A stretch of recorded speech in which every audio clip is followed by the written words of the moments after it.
I can imagine Abram one night in Ur of the Chaldees. He hears God speak to him. It's faith time, Abram. I want you to leave everything here and go to a land I'll show you.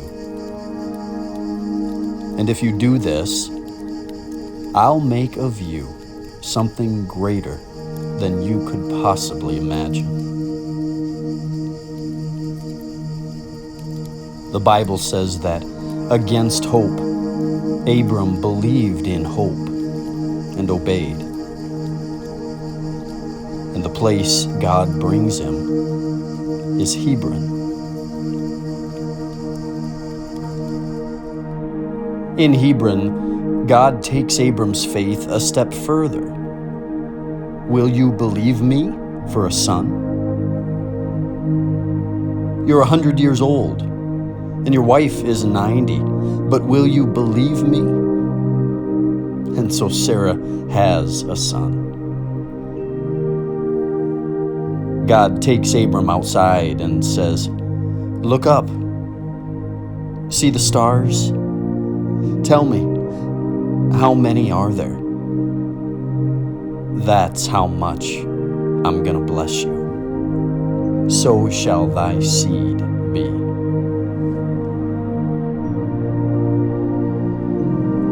God has Abram prepare a sacrifice.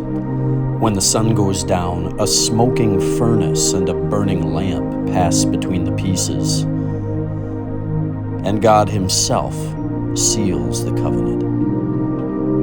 Your name isn't Abram anymore, God says. Your name is Abraham. Not just a father, but a father of many nations.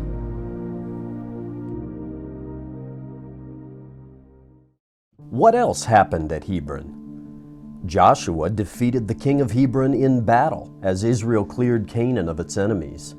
Caleb destroyed 3 giant sons of Anak there and made Hebron the inheritance of his family for generations.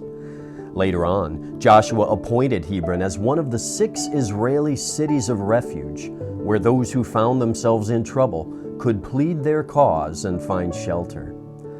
King David dwelt at Hebron for over 7 years as he waited for God to fulfill his promise to make him king over all Israel.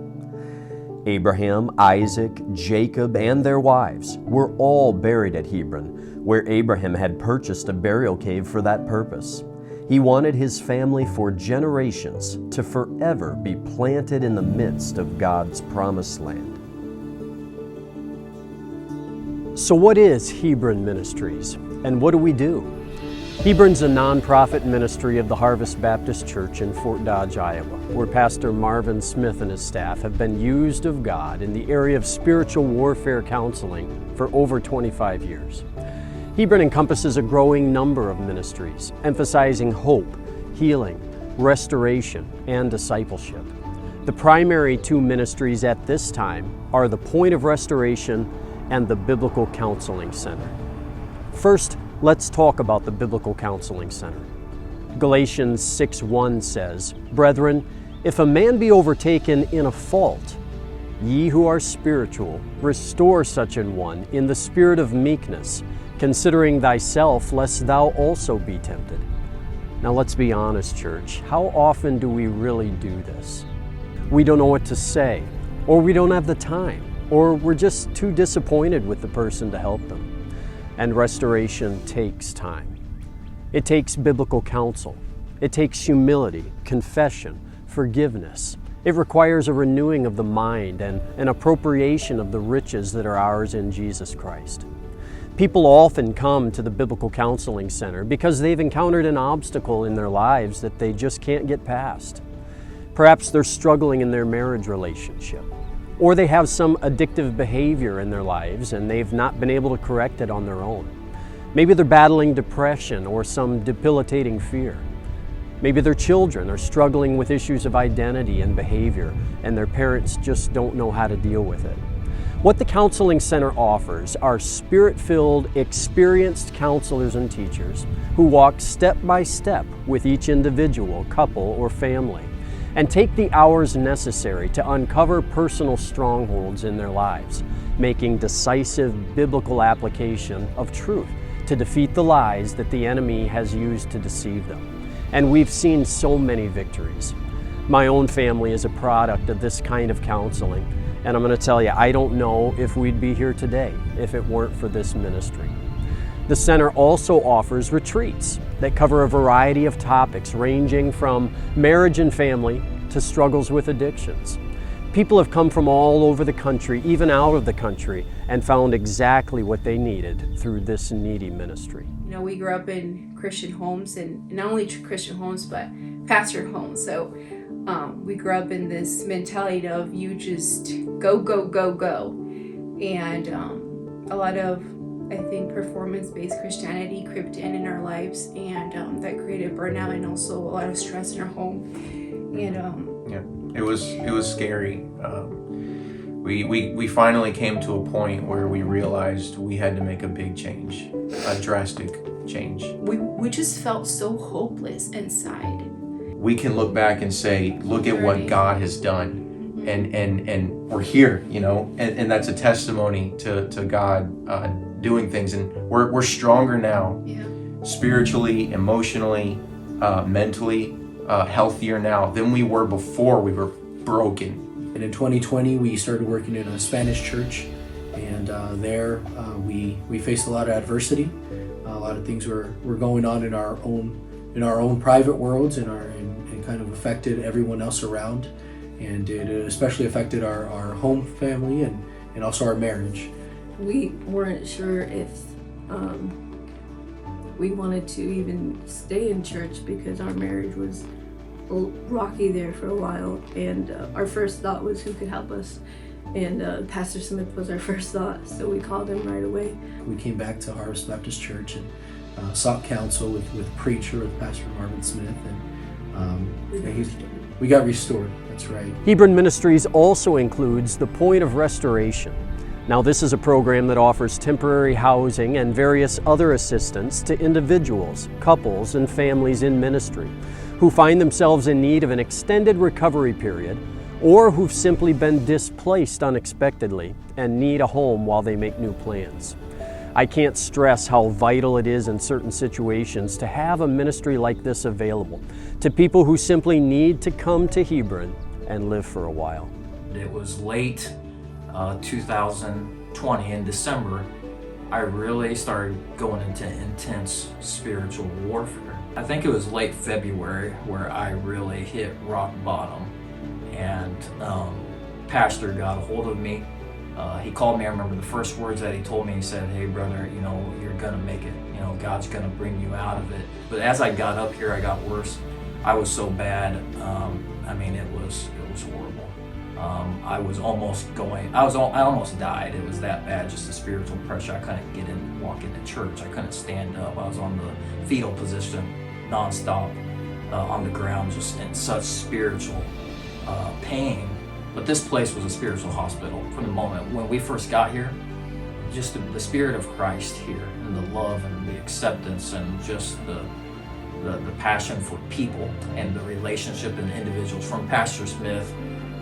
It was just, Christ was just so seen that I'd never been in a place like this.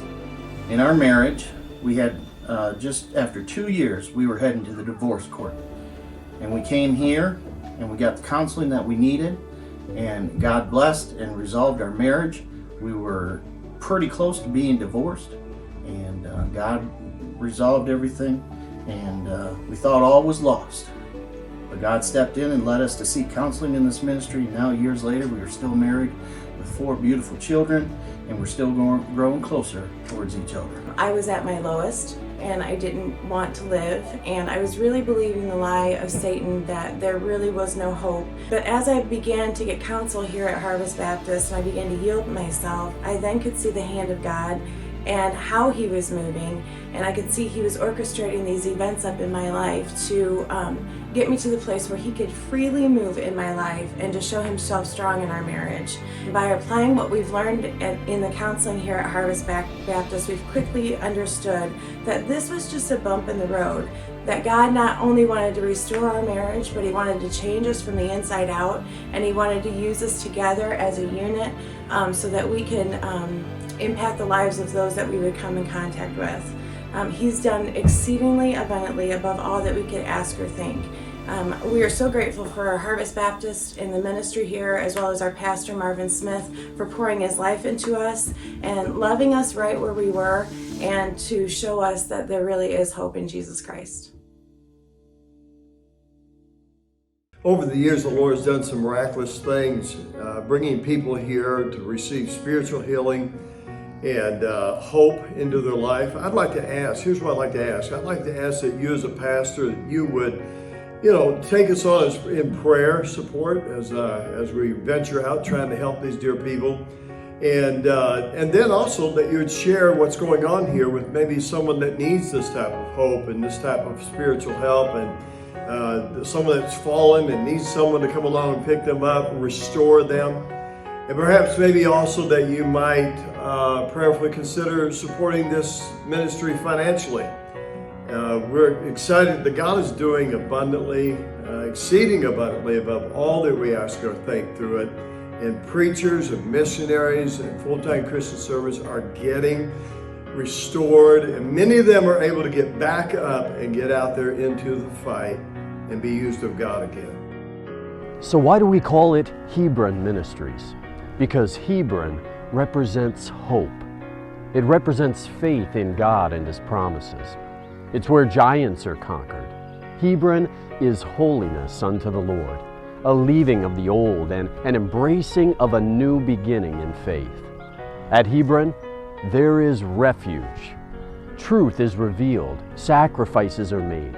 Healing comes in patient waiting on the Lord and on the promise of his word. At Hebron, hope has a name, and those who believe in hope find what they've been looking for from the very beginning.